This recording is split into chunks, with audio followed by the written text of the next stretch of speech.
ഷാഫിക്കും പിന്നാലെ വന്ന മാങ്കൂട്ടത്തിലിനും എത്ര മാർക്ക് കൊടുക്കുമെന്ന് ചോദിച്ച് രമേശ് പിഷാരടിയെ ഒന്ന് ഇരുത്താമെന്ന് കരുതിയവരുടെ വാ അടപ്പിക്കുകയാണ് പിഷാരടി. അതൊന്ന് കണ്ടു നോക്കാം. വികസന കാര്യത്തിൽ അവർ രണ്ടുപേരും നല്ല കാര്യങ്ങൾ ഇവിടെ ചെയ്തിട്ടുണ്ട്. എനിക്കൊരു ഡിസ്റ്റിങ്ഷന്റെ മുകളിൽ മാർക്ക് നിർബന്ധമായിട്ടും ഞാൻ കൊടുക്കേണ്ടി വരും. അവർ രണ്ടുപേരും അത്രയും കാര്യങ്ങൾ ചെയ്തിട്ടുള്ളതായിട്ടാണ് എനിക്ക് തോന്നുന്നത്. അതുകൊണ്ടാണല്ലോ അത് തുടരുന്നതും ഇവിടെ നിൽക്കുന്നതുമല്ല.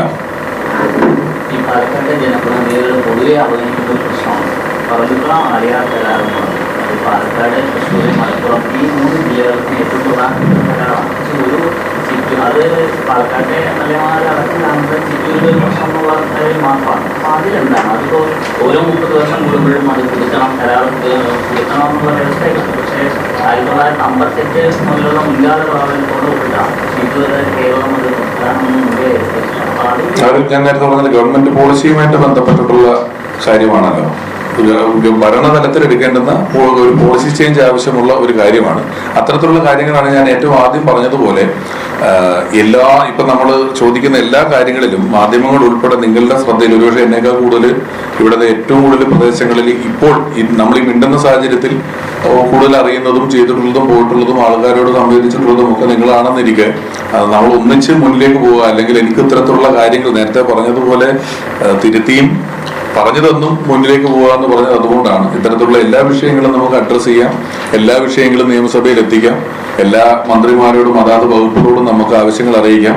അപ്പോൾ പാലക്കാടിന്റെ ഒരു എല്ലാ തരത്തിലും ആരോഗ്യത്തിനും വിദ്യാഭ്യാസത്തിനും വലിയ പ്രാധാന്യം കൊടുത്തുകൊണ്ട്, ചെറുപ്പക്കാരുടെ തൊഴിൽ അല്ലെങ്കിൽ സ്വയം തൊഴിൽ എന്ന് പറയുന്ന ഒരു കാര്യത്തിന് പ്രാധാന്യം കൊടുത്തുകൊണ്ട് എല്ലാ മേഖലയിലും സമഗ്രമായിട്ടുമുള്ള ഒരു വികസനത്തിന് തന്നെയാണ് നമ്മളിപ്പോൾ ശ്രമിക്കുന്നത്. അതിനുവേണ്ടിയായിരിക്കും നമ്മൾ നിലനിൽക്കുന്നത്. കേന്ദ്രത്തിന്റെ ഒരു വ്യവസായ ഇടനാഴി പദ്ധതി കാഞ്ചിക്കോട് വരുന്നത്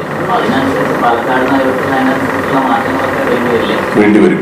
പാലക്കാടിന് എൻ്റെ ഒരു ഞാനത് നമ്മൾ തെരഞ്ഞെടുപ്പ് മുമ്പ് ചോദിച്ചപ്പോൾ പറഞ്ഞിരുന്നു, അത് പാലക്കാട് ടൗണ് പെട്ടെന്ന് ഇത്രയും ഒരു ആളുകൾ ഇങ്ങ് വരിക എന്ന് പറയുന്നത് അക്കോമഡേറ്റ് ചെയ്യാൻ സജ്ജമായിട്ടുള്ളൊരു ടൗണായിട്ടല്ല ഇരിക്കുന്നത്. കുറച്ച് ടൗണിന് എക്സ്റ്റൻഷൻ സ്വാഭാവികമായിട്ടും പാലക്കാടിൽ ഉണ്ടാകേണ്ടതായിട്ടുണ്ട്. നമ്മള് ന്യൂഡൽഹി ആയ പോലെയും എറണാകുളം പിന്നീട് ഈ ബൈപ്പാസിലോട്ട് വന്നതുപോലെയും എല്ലാം പാലക്കാട് നഗരം കുറച്ചുകൂടെ എക്സ്റ്റെൻഡ് ചെയ്യേണ്ടതായിട്ട് വരും. വന്ന് താമസിക്കുന്ന ആളുകളുടെ എണ്ണം കൂടുമ്പോഴാണ് സ്വാഭാവികമായിട്ടും ഇത്തരത്തിലുള്ള എക്സ്റ്റൻഷനുകളും കാര്യങ്ങളും എല്ലാം വരിക. ഒപ്പം ഒരു വികസനം വരുമ്പോൾ ആ വികസനം ആ നാട്ടുകാർക്കൊട്ടും പ്രയോജനമില്ലാത്ത രീതിയിൽ വന്ന ആളുകളിലോട്ട് മുഴുവൻ ഫോക്കസ് ചെയ്ത് പോകാതെ ഇവിടെ വരുന്ന ഏത് വികസനത്തിന്റെയും ഒരു ഗുണഫലം അനുഭവിക്കാൻ ഇവിടുത്തുകാർക്ക് കൂടി പറ്റുന്ന രീതിയിൽ അതിനെ മാറ്റിയെടുക്കാനുള്ള ശ്രമം ഉറപ്പായിട്ടുണ്ടാവും.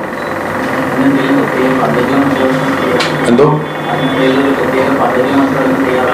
അതിന് പദ്ധതികൾ തയ്യാറാക്കുന്നുണ്ട്. ഞാൻ ഈ പല കാര്യങ്ങളും അതാത് മേഖലയിലെ വിദഗ്ധരുമായി കൂടി ആലോചിച്ചിട്ടാണ് നമുക്ക് ചെയ്യാൻ പറ്റുള്ളൂ. അതാത് മേഖലയിൽ ഒരു ടൗൺ പ്ലാനിങ് ആണെങ്കിലും ടൗൺ എക്സ്റ്റൻഷൻ ആണെങ്കിലും ഇപ്പൊ കൃഷിയുടെ ഏരിയ വരുമ്പോഴാണെങ്കിലും നമുക്ക് അറിയുന്നതിനേക്കാൾ കൂടുതൽ ആ മേഖലയിൽ നിൽക്കുന്ന ആളുകളുമായിട്ട് കൂടുതൽ സംവേദിച്ചിട്ട് അവരുടെയും കൂടെ ഇൻപുട്ടുകൾ എടുത്തിട്ടാണ് ചെയ്യേണ്ടി വരുന്നത്. അപ്പൊ അത് നമ്മൾ ഓൾറെഡി തിരുവനന്തപുരത്ത് പോയ സമയത്ത് പാലക്കാടിന്റെ പ്രാഥമിക ആവശ്യങ്ങളുമായി ബന്ധപ്പെട്ട് നിൽക്കുന്ന വകുപ്പ് മന്ത്രിമാരെ നേരിട്ട് കാണുകയും ഞാൻ ഒന്നുകൂടെ വരും, ഇന്ന കാര്യങ്ങളുണ്ട് എന്ന് പറയുകയും ചെയ്തു വെച്ചിട്ടുണ്ട്. അപ്പൊ അതുമായി ബന്ധപ്പെട്ട് ഇനി കൂടുതൽ ഒരു പ്രൊജക്റ്റായി ആവശ്യങ്ങൾ കുറച്ചുകൂടെ പേപ്പറാക്കിയിട്ട് വീണ്ടും ചെല്ലുകയും ചെയ്യാനാണ് പ്ലാൻ.